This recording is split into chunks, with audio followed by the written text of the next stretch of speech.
All right, welcome. This is something that we haven't done in a while. It's a little bit different.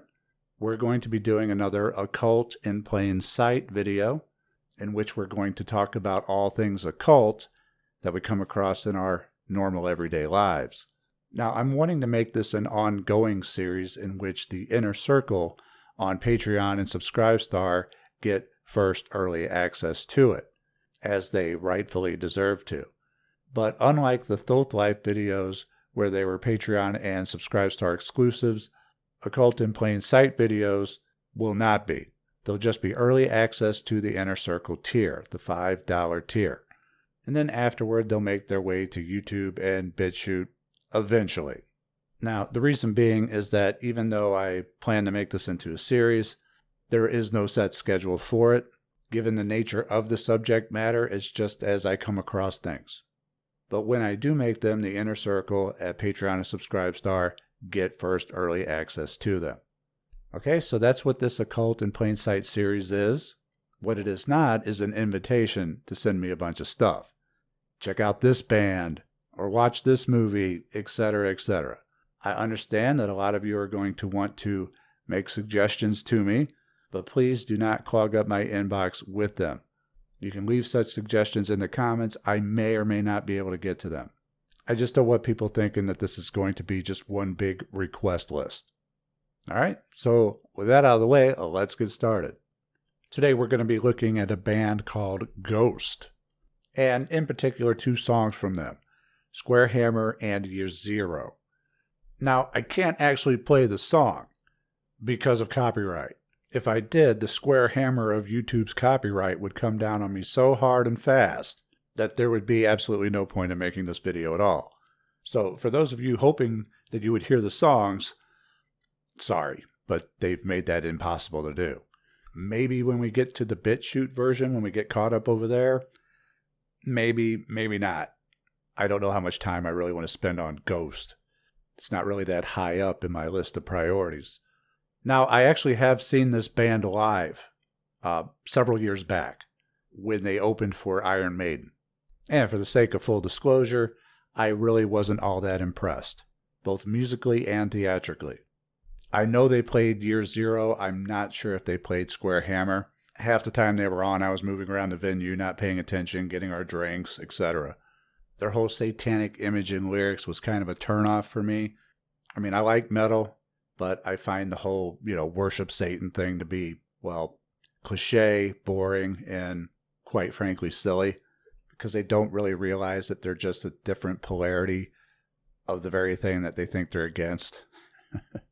By the law of polarity, Christianity and Satanism are the same exact thing. They both use the same pantheon: Christ, Antichrist, God, Satan. They're the same exact thing. Except that Satanists can be even more annoying than hardcore evangelicals at times, which is really saying something. And I know people are going to say, well, they've said that they're not really Satanists. Well, they sing about it an awful lot. And I would respect them more if they just said, yes, we are, instead of hiding behind it as a gimmick. But if you're going to go with a highly polarizing gimmick like that, you should know that you're going to repel a lot of your audience. And they have to know this. They should know this. So, I mean, it's their decision. If people turn away from the band because of their image and their lyrics, then they've only done that to themselves. Don't blame the people who are attracted or repelled by it. So, with that all said, let's just get into some of the songs. We'll start with Year Zero because that's going to be the quickest, as it ties in with everything I just said. It's just a song of them singing demonic and even a Goetic name over and over, and then singing Hail Satan. Oh, God. I don't know. I find it freaking hilarious and silly.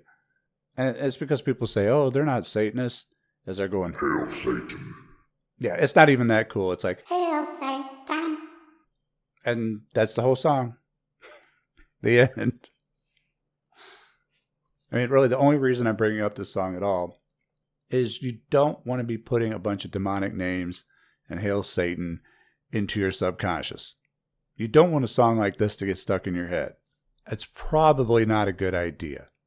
It's not going to do you any favors.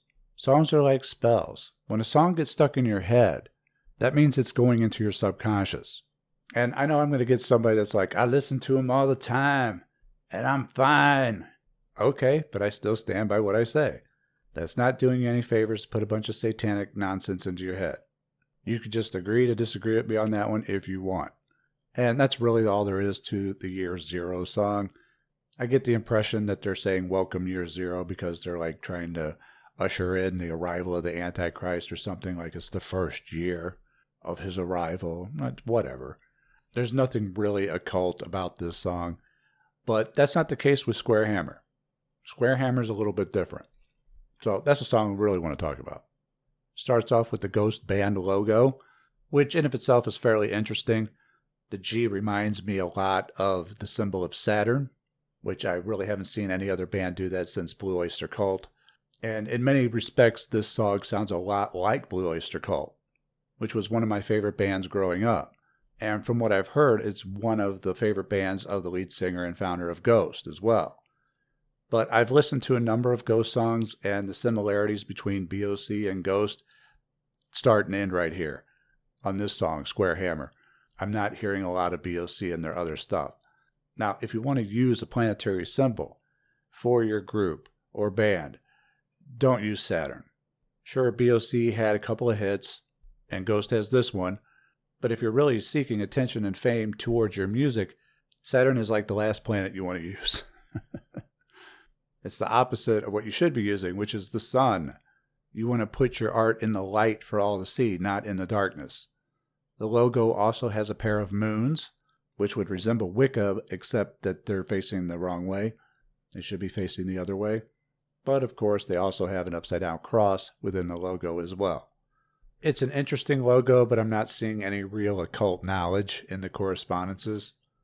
It's like they just threw them in there just because it, quote-unquote, looked cool. And that's fine. But let's get into the video itself. It begins with the lead singer being driven to a theater.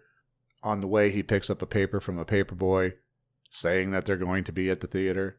The lyrics are, living in the night, 'neath devils torn asunder, you call on me to solve a crooked rhyme.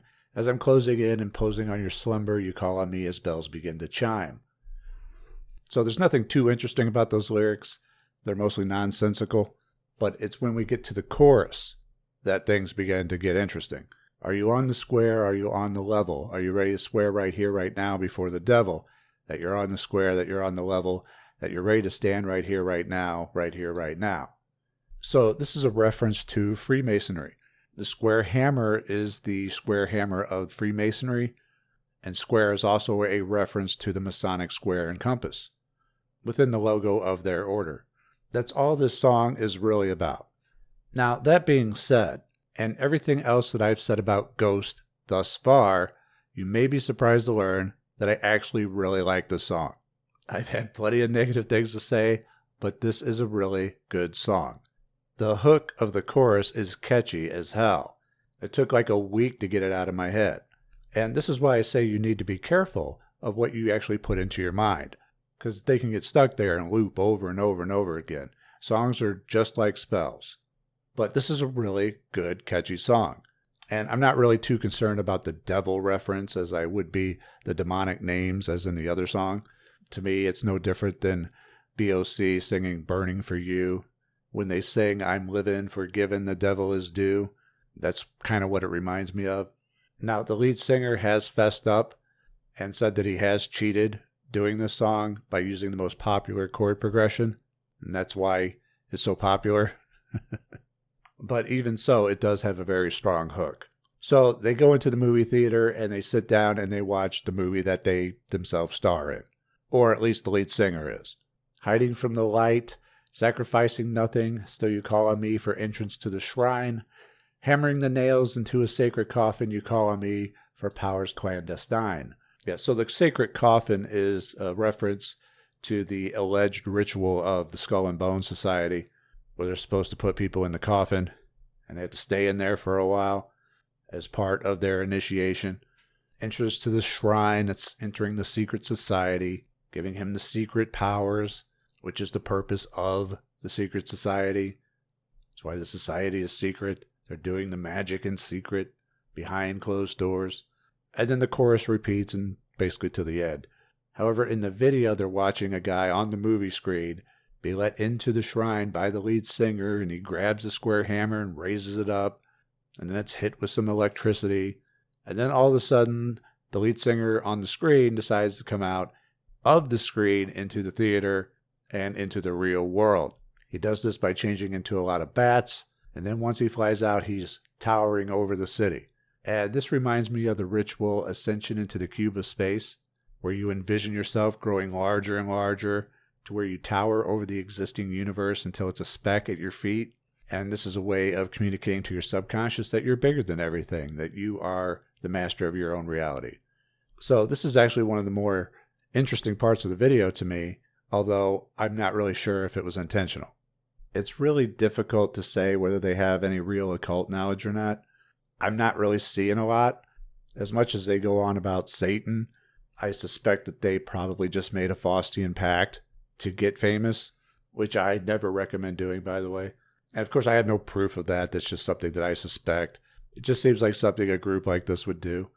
And that's really about it for the song. In the video, they run out of the theater, and the lead singer points up at himself, towering over everyone.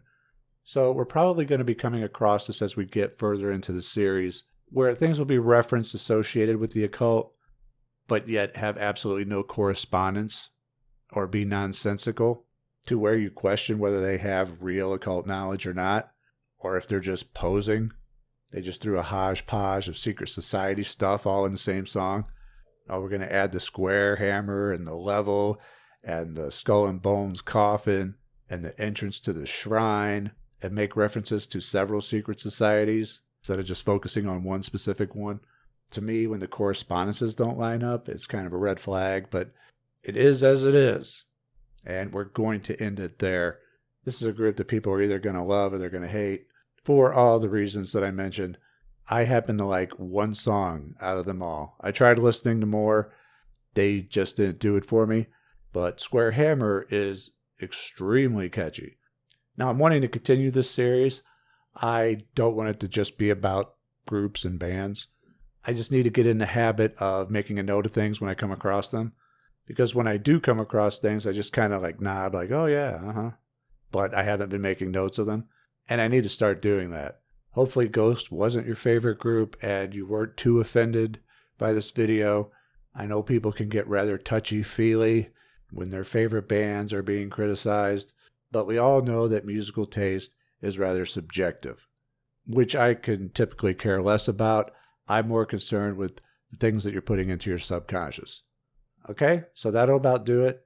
I hope you enjoyed the video. You know where to find me. At Twitter, at Frater Xavier, at Facebook.com/mindandmagick.